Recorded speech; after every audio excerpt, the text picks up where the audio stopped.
3 दिवस सकाळी सलग रिकाम्या पोटी पेरूचे पाने खाण्याने शरीराला जे फायदे झाले ते वाचून पायाखालची जमीन सरकून जाईल. कल्पना करा, आपल्या घराजवळ सहज मिळणाऱ्या एका साध्या झाडाच्या पानांमध्ये असे काही गुणधर्म असतील, ज्यामुळे अनेक लोक वर्षानुवर्षे त्यांचा पारंपरिक पद्धतीने वापर करत आले आहेत. पण प्रत्येक आपल्या चॅनेलला सबस्क्राईब कर आणि लिही श्री स्वामी समर्थ. आज चांगली बातमी मिळेल. गोष्ट ऐकून लगेच विश्वास ठेवणे योग्य आहे का, की त्यामागील सत्य समजून घेणे अधिक महत्त्वाचे आहे?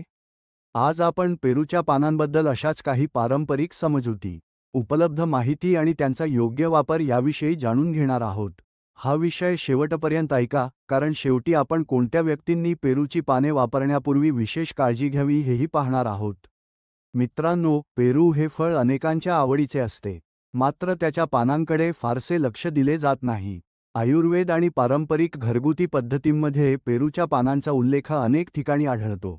या पानांमध्ये विविध वनस्पतीजन्य घटक, अँटीऑक्सिडंट स्वरूपाची संयुगे आणि नैसर्गिक तत्त्वे आढळतात. त्यामुळे काही लोक आपल्या दैनंदिन जीवनात त्यांचा मर्यादित प्रमाणात वापर करतात.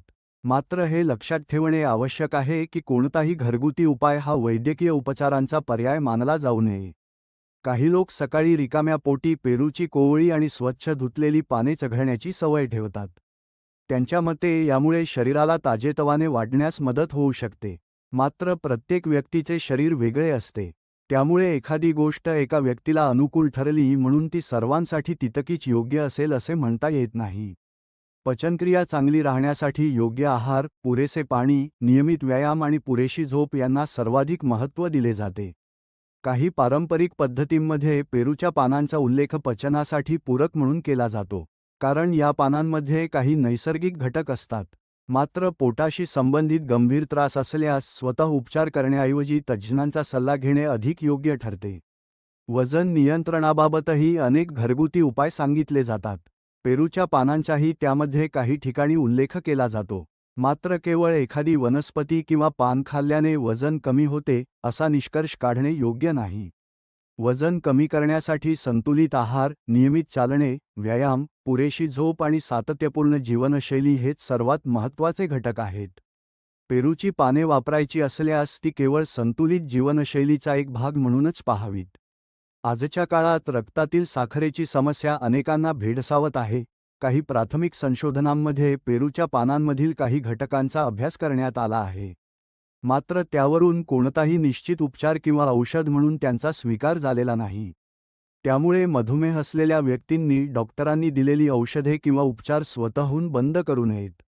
पेरूची पाने वापरण्यापूर्वीही वैद्यकीय सल्ला घेणे आवश्यक आहे. हृदयाच्या आरोग्याबद्दल बोलायचे झाले तर संतुलित आहार, मिठाचे योग्य प्रमाण, नियमित व्यायाम, धूम्रपानापासून दूर राहणे आणि ताण कमी ठेवणे या गोष्टी सर्वात महत्त्वाच्या मानल्या जातात. पेरूच्या पानांमध्ये अँटीऑक्सिडंट स्वरूपाचे काही घटक असल्याचे संशोधनात नमूद केले गेले आहे. मात्र यामुळे हृदयविकार टाळता येतात किंवा उपचार होतात असा दावा करणे योग्य ठरणार नाही. काही लोक पेरूच्या पानांचा काढा तयार करून पितात. हा काढा बनवताना स्वच्छ पाने वापरणे, पाणी स्वच्छ असणे आणि प्रमाण मर्यादित ठेवणे महत्त्वाचे आहे. कोणत्याही वनस्पतीचा अतिरेक शरीरासाठी योग्य नसतो, त्यामुळे घरगुती उपाय करताना संयम राखणे आवश्यक आहे. डेंग्यूसारख्या संसर्गजन्य आजारांबाबत अनेक घरगुती उपाय सांगितले जातात. मात्र हे स्पष्टपणे लक्षात ठेवावे की डेंग्यू हा गंभीर आजार असू शकतो. ताप, अशक्तपणा, अंगदुखी किंवा प्लेटलेट्स कमी होण्याची लक्षणे दिसल्यास त्वरित डॉक्टरांकडे जाणे आवश्यक आहे. अशा परिस्थितीत घरगुती उपायांवर अवलंबून राहणे धोकादायक ठरू शकते. पेरूची पाने किंवा इतर कोणताही नैसर्गिक उपाय हा वैद्यकीय उपचारांचा पर्याय नाही. शरीराची रोगप्रतिकारक शक्ती टिकवून ठेवण्यासाठी विविध प्रकारच्या भाज्या, फळे, कडधान्ये, पुरेसे पाणी आणि नियमित व्यायाम यांचे महत्त्व सर्वाधिक आहे. एकाच पदार्थावर अवलंबून राहण्यापेक्षा विविध आणि संतुलित आहार अधिक फायदेशीर मानला जातो. जर तुम्हाला पेरूची पाने वापरायची असतील तर कोवळी, स्वच्छ आणि रसायनमुक्त पाने निवडावीत. ती स्वच्छ पाण्याने व्यवस्थित धुवूनच वापरावीत. कोणतीही ॲलर्जी, पोटदुखी किंवा इतर त्रास जाणवल्यास त्यांचा वापर थांबवून वैद्यकीय सल्ला घ्यावा. गर्भवती महिला, स्तनपान करणाऱ्या माता, लहान मुले, वृद्ध व्यक्ती किंवा नियमित औषधे घेणाऱ्या रुग्णांनी कोणताही घरगुती उपाय सुरू करण्यापूर्वी तज्ज्ञांचा सल्ला घेणे आवश्यक आहे. कारण काही नैसर्गिक घटकही औषधांशी परस्पर परिणाम करू शकतात. आपण अनेकदा ऐकतो की नैसर्गिक म्हणजे पूर्णपणे सुरक्षित. पण हे नेहमीच खरे नसते. कोणत्याही वनस्पतीचा अतिवापर शरीरासाठी अपायकारक ठरू शकतो. त्यामुळे प्रमाण, योग्य माहिती आणि तज्ज्ञांचा सल्ला या 3 गोष्टी नेहमी लक्षात ठेवाव्यात.